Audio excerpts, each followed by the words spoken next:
Sarah Chen stared at her reflection in the bathroom mirror at 6:47 a.m., 7 hours and 13 minutes after her fitness tracker claimed she'd fallen asleep.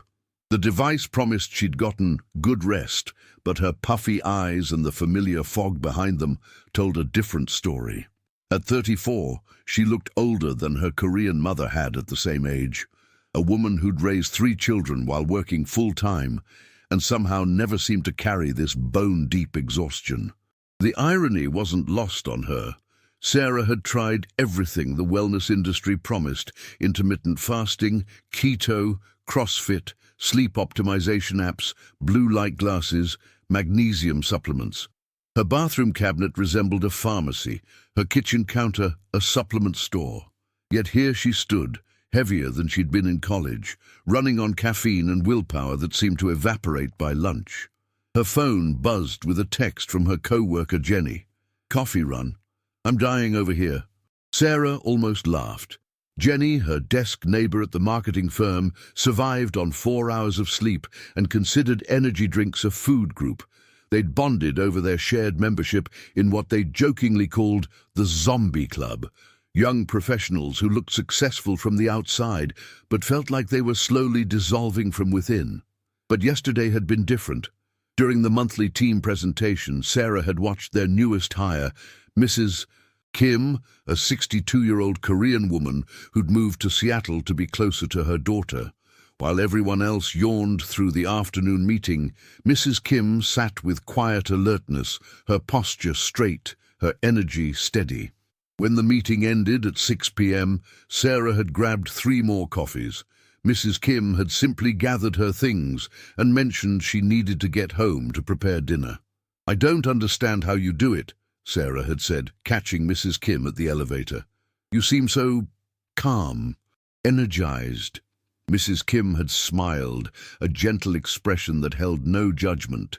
"My husband used to say, Americans fight their bodies like enemies. In Korea, we learn to work with them." Now, staring at her reflection, Sarah remembered the small ceramic bowl Mrs. Kim had unpacked from her lunch bag, no bigger than Sarah's cupped hands, filled with perfectly arranged vegetables, a small portion of rice, and what looked like fermented cabbage. Sarah's own lunch had been a salad the size of a dinner plate, eaten while scrolling her phone, forgotten before she'd finished chewing. She opened her kitchen cabinet and pulled out her grandmother's rice bowl, a delicate piece of Korean ceramic that had survived 3 moves and countless dinner parties. Sarah had always used it for decoration, finding it too small for real meals. But as she held it now, feeling its weight and smooth surface, she wondered if she'd been thinking about food and fullness all wrong. Her phone buzzed again. Jenny, probably wondering where she was. Sarah looked at the bowl once more, then carefully placed it on her kitchen counter where she'd see it every morning. Something about Mrs. Kim's quiet confidence had planted a seed of curiosity. Maybe the answer wasn't in fighting harder against her biology, but in learning to work with it. Outside her apartment window, Seattle was already humming with traffic, people rushing toward another day of meetings and deadlines and artificial light. But for the first time in months, Sarah felt a small flicker of hope that there might be another way to move through her days, one that didn't require her to declare war on her own body every morning. If you've ever felt tired even after a full night of sleep, or frustrated with diets that don't last, tell us in the comments which part of this story feels familiar. And stay with us for the next chapters. The next morning, Sarah woke at 5:30 a.m. without an alarm, something that hadn't happened in years. Her body felt different, though she couldn't pinpoint why. She'd gone to bed at 10 p.m. the night before, an hour earlier than usual, after Mrs. Kim had mentioned that Korean elders often followed the sun's rhythm. "It's not about sleeping more hours," Mrs. Kim had explained during their coffee break. "It's about sleeping when your body expects to sleep. We have a saying, the first sleep before midnight is worth 2 after." Sarah had been skeptical, but something in Mrs. Kim's tone, matter of fact, not preachy, made her want to experiment. She'd turned off her laptop at 9 p.m., ignoring the ping of incoming emails, and spent an hour reading an actual book instead of scrolling her phone. The transition felt strange, almost rebellious.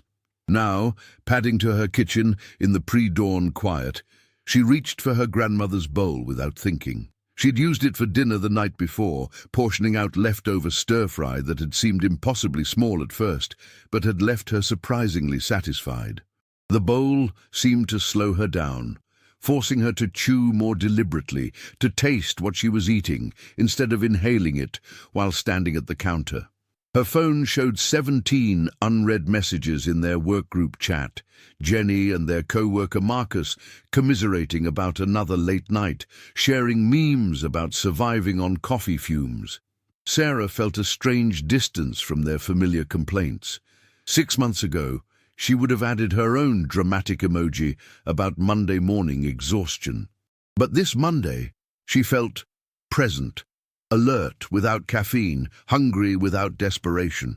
At work, Mrs. Kim arrived at exactly 8:30 a.m., the same time every day. She unpacked her lunch methodically, the small ceramic bowl, a thermos of what smelled like barley tea, and several tiny containers of vegetables. Sarah watched her arrange everything with quiet precision, no phone in sight. "Mrs. Kim," Sarah ventured during their lunch break, "can I ask you something? You eat such small portions, but you never seem hungry. How is that possible?" Mrs. Kim looked up from her bowl, where she was eating with chopsticks that forced her to take smaller bites. In Korean culture, we have a principle called hara hachi bu. Actually, that's Japanese, but we have something similar. You eat until you're 80% full, but the real secret isn't the amount, it's the attention. She gestured to Sarah's salad, which Sarah had been eating while checking email. When your mind is somewhere else, your stomach never gets the message that food is coming, so it keeps asking for more. Sarah looked down at her lunch, a massive Greek salad with grilled chicken that she'd already finished without remembering a single bite. Her stomach felt uncomfortably full, yet somehow unsatisfied. Mrs. Kim's tiny portions suddenly seemed less like deprivation and more like precision. That evening, Sarah conducted an experiment. She served her dinner in the ceramic bowl, put her phone in another room, and ate in silence. The portion looked ridiculous, like a child's serving. But halfway through, something remarkable happened. She could feel the food in her stomach, could sense her body's subtle signals of satisfaction. For the first time in years, she stopped eating, not because the plate was empty, but because she felt genuinely full. Jenny called that night, complaining about a new diet she'd found online. "It's supposed to reset your metabolism in 10 days. I figured we could suffer through it together." "I'm trying something different," Sarah said, surprising herself. "Something smaller." "Smaller portions?" Jenny laughed. "Babe, we've tried that. We just end up binging later." After they hung up, Sarah sat with her empty bowl, considering Jenny's words. She'd tried portion control before, but always as punishment, a way to deprive herself into submission. This felt different. The bowl wasn't a restriction. It was a teacher, showing her what satisfaction actually felt like when she paid attention long enough to notice. 3 weeks into her quiet experiment with the ceramic bowl and earlier bedtimes, Sarah noticed her jeans fitting differently. Not dramatically, she hadn't lost significant weight, but the tightness around her waist had eased. More surprising was the mental shift. The desperate afternoon hunger that usually drove her to the office vending machine had simply disappeared. Mrs. Kim had introduced her to other small practices during their lunch conversations. The barley tea that replaced her third cup of coffee. The habit of sitting in silence for a few minutes after eating, letting her food settle. The way Korean families served multiple small dishes, banchan, instead of one large plate, creating natural pauses between bites. "It's not about the food," Mrs. Kim explained one day as she opened a small container of fermented vegetables. "It's about the rhythm. In Korea, we say your stomach is your second brain. If you rush and stress, it gets confused. If you slow down and pay attention, it knows what to do. Sarah had started preparing her own banchan of sorts. Small containers of cut vegetables, a tiny dish of kimchi from the Korean market, portions of leftover rice that she'd eat slowly with chopsticks. Her co-workers had begun to notice. "You're eating like a bird lately," Marcus commented during a team lunch. "Are you on some weird cleanse?" "I'm just eating differently," Sarah replied, feeling suddenly self-conscious about her small portions while everyone else attacked enormous burrito bowls. Jenny was less subtle in her concern. "I'm worried about you," she said after work one evening. "First you're going to bed at 10 like you're 80, now you're barely eating. This isn't sustainable, Sarah." The word sustainable stung, because Sarah had been thinking the same thing, but in reverse. For years, her patterns had been unsustainable. The late-night eating, the morning exhaustion, the constant battle between restriction and binge. These new habits felt effortless in comparison, like slipping into a rhythm her body had been waiting for. But Jenny's words planted seeds of doubt. When Sarah's sister called that weekend, asking if she wanted to join her family for their usual Sunday brunch, unlimited mimosas and pancakes the size of dinner plates, Sarah hesitated. "I'll just eat lightly beforehand," she told herself. But the restaurant's atmosphere overwhelmed her careful intentions. The noise, the rushed service, the massive portions. She found herself eating quickly, drinking too much coffee, her body reverting to old patterns of stress and consumption. That night she felt awful, not just physically but emotionally. The careful energy balance she'd been building felt disrupted, her sleep restless, her Monday morning fogged with the familiar exhaustion she'd almost forgotten. Mrs. Kim noticed immediately. "Bad weekend?" she asked gently as Sarah struggled through their morning meeting. "I don't know how to do this in the real world," Sarah admitted. "Everyone thinks I'm being weird. Maybe they're right. Maybe I'm just overthinking everything." Mrs. Kim was quiet for a long moment. "In Korea, there's a concept called nunchi, social awareness. You learn to read the room, to adapt without losing yourself. Your friends see your changes as judgment of their choices. But their discomfort isn't your responsibility." That afternoon, Sarah had her annual physical, an appointment she'd been dreading for months. Her doctor, Dr. Martinez, reviewed her lab results with the careful neutrality of someone delivering mixed news. "Your numbers are interesting," she said. "Your inflammation markers are down, blood sugar is more stable than last year. Your sleep quality seems to have improved based on what you've told me. What have you been doing differently?" Sarah described her small changes, feeling foolish as she mentioned the ceramic bowl and earlier bedtimes. Dr. Martinez listened without judgment. "Small, consistent changes often produce the most sustainable results," she said. "Your body is responding well. The question is whether you can maintain these habits long-term, especially when social pressure pushes back." Walking home from the appointment, Sarah felt a quiet determination settling in her chest. The lab results were proof that her body was responding positively to these gentle changes. But more than that, she was beginning to understand that the real transformation wasn't about weight or even health metrics. It was about developing a different relationship with her own needs, one based on attention rather than deprivation, rhythm rather than rigid rules. Would you rather force yourself with willpower or redesign your environment and habits like this character is learning to do? Comment which path makes more sense to you, and share this episode with someone who needs a gentler approach to change. 2 months in, Sarah faced her first real test.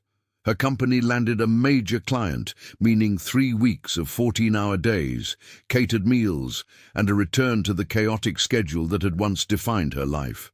The old Sarah would have embraced the intensity, fueled by caffeine and adrenaline and the familiar story that suffering meant success. But now she felt the cost differently. After 2 days of skipped sleep and stress eating from conference room platters, her body rebelled in ways she'd forgotten were normal. The jittery energy crashes, the desperate late-night hunger, the fog that no amount of coffee could clear. Jenny thrived in the chaos. "This is what we signed up for," she said, downing her fourth energy drink of the day. "We can sleep when we're dead."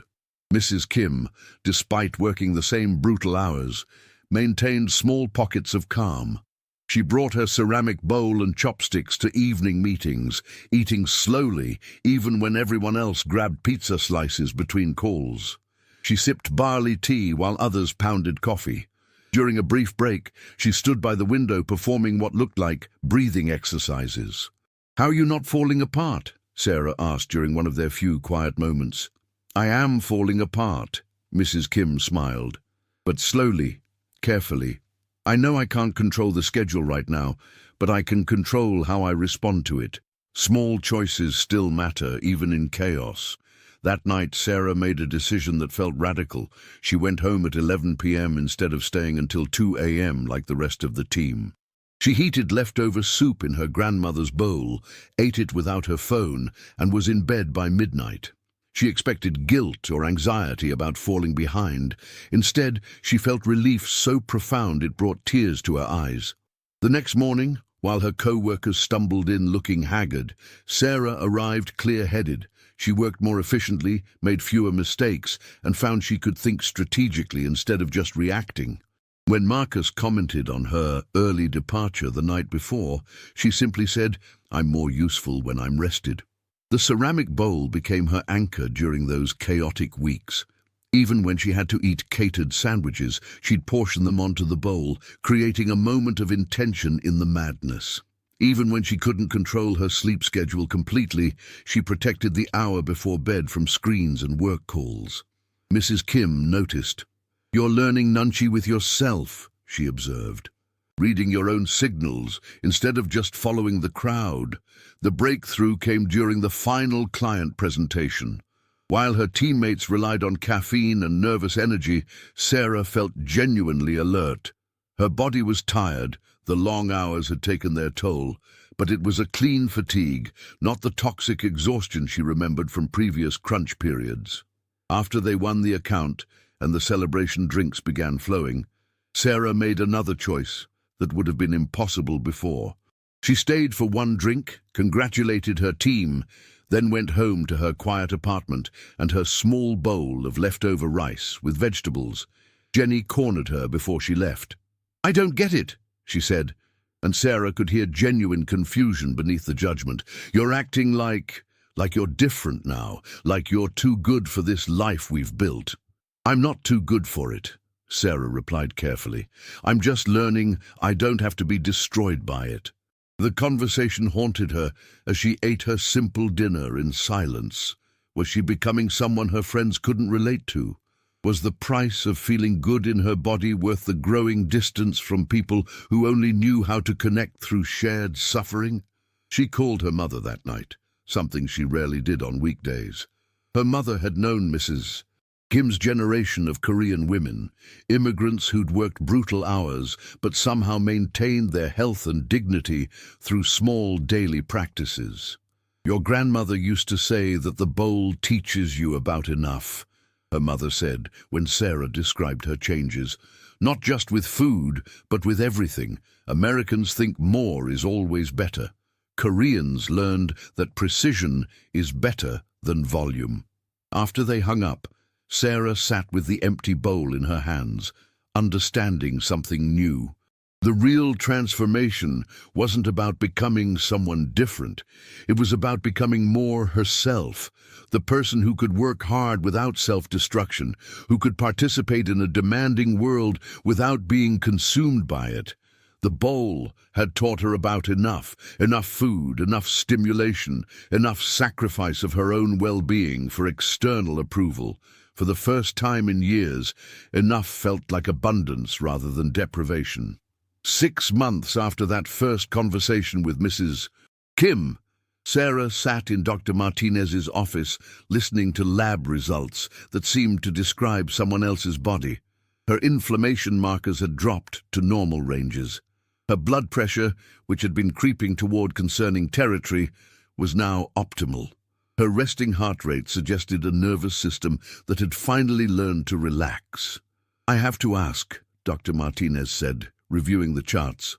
Have you been taking any medications, supplements, following a specific diet program?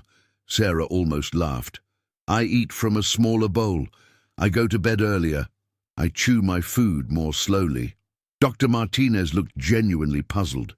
In her 20 years of practice, she'd seen patients try every intervention imaginable, expensive programs, extreme diets, intensive therapy.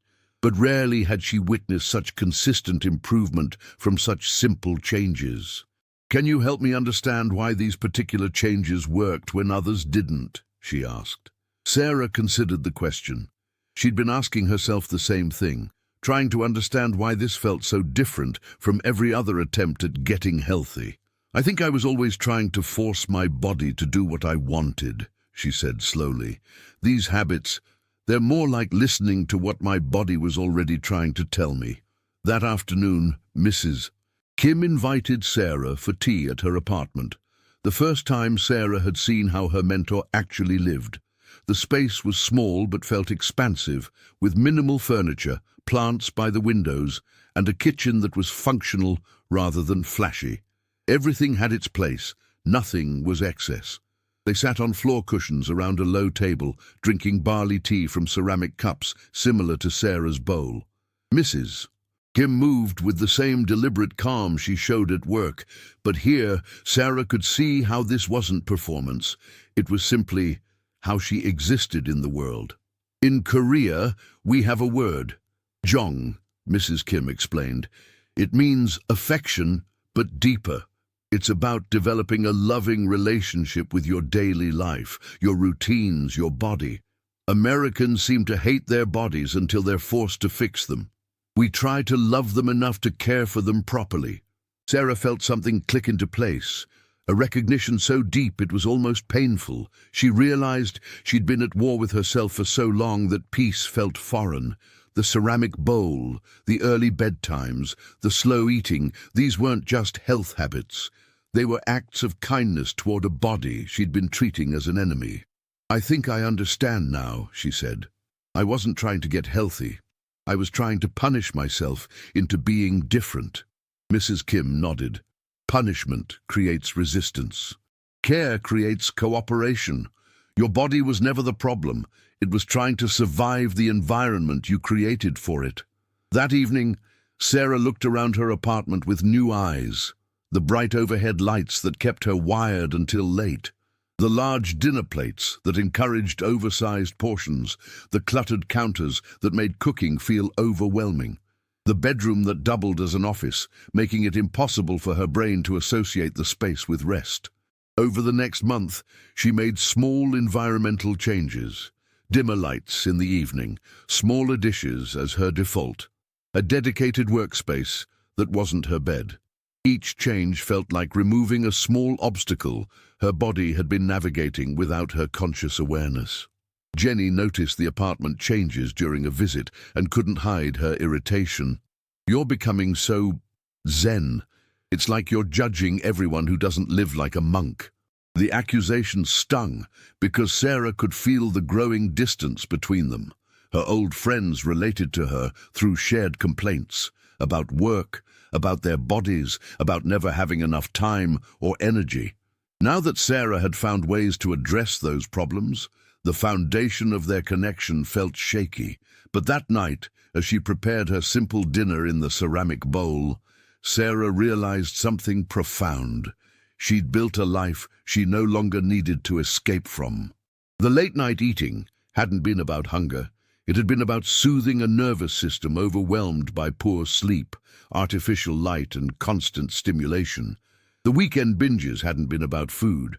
They'd been about rebellion against a weekday life that felt like imprisonment. Now, when she came home from work, she felt peaceful, tired sometimes, but not depleted, challenged by her job, but not destroyed by it.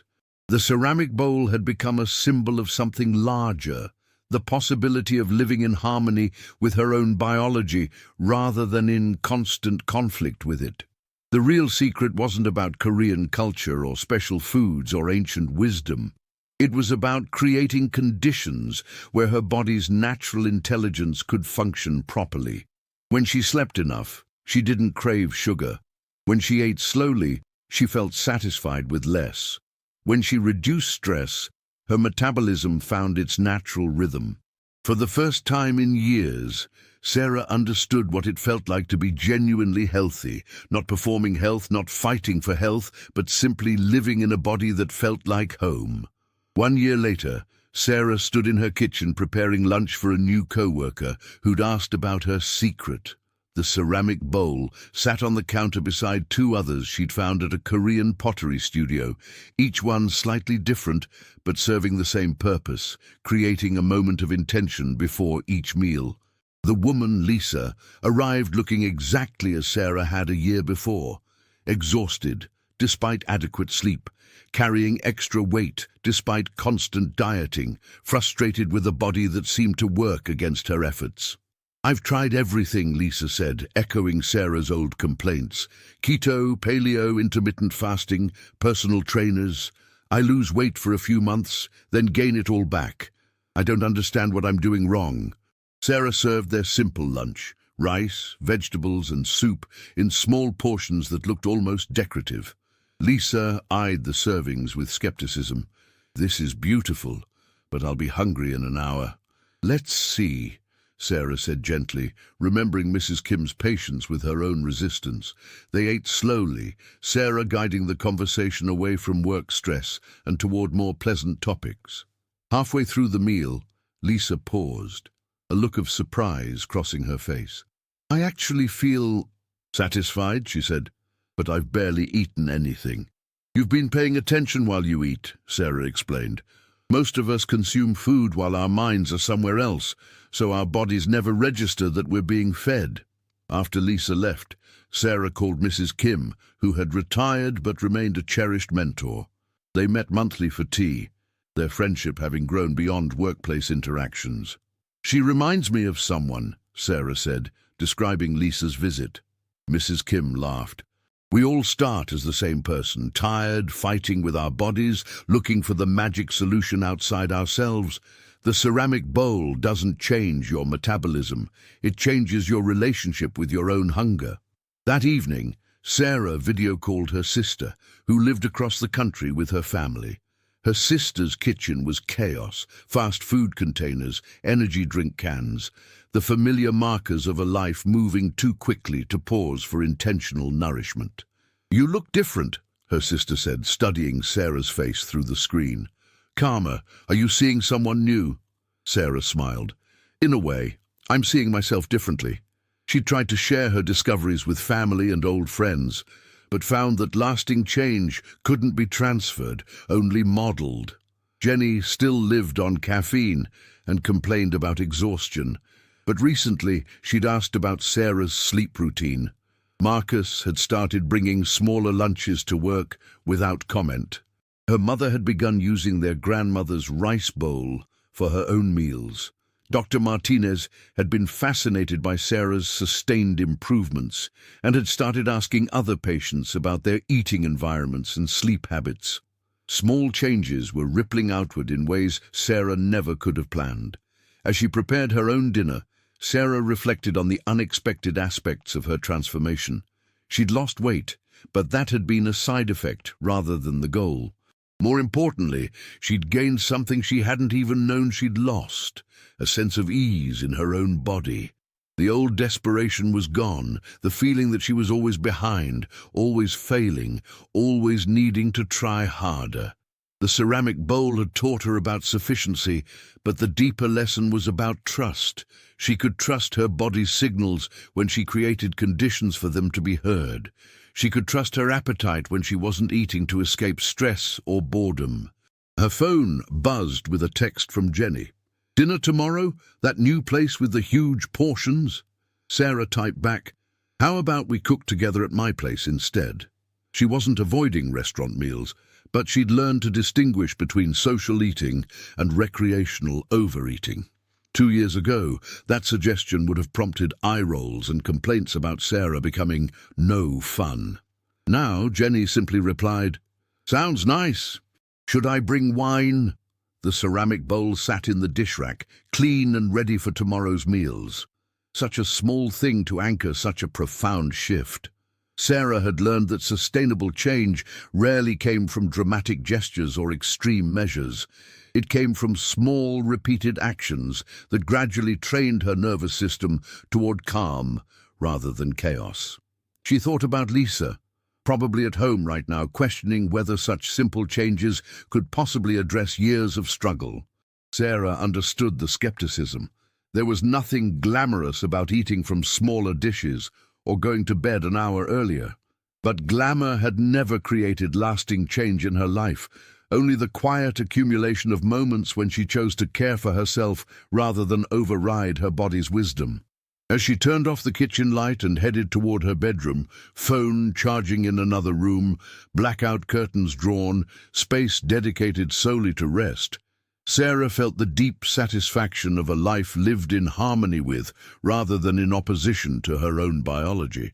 The ceramic bowl would be there tomorrow morning, ready to teach the same lesson it offered every day, that enough could be abundance when received with attention and gratitude.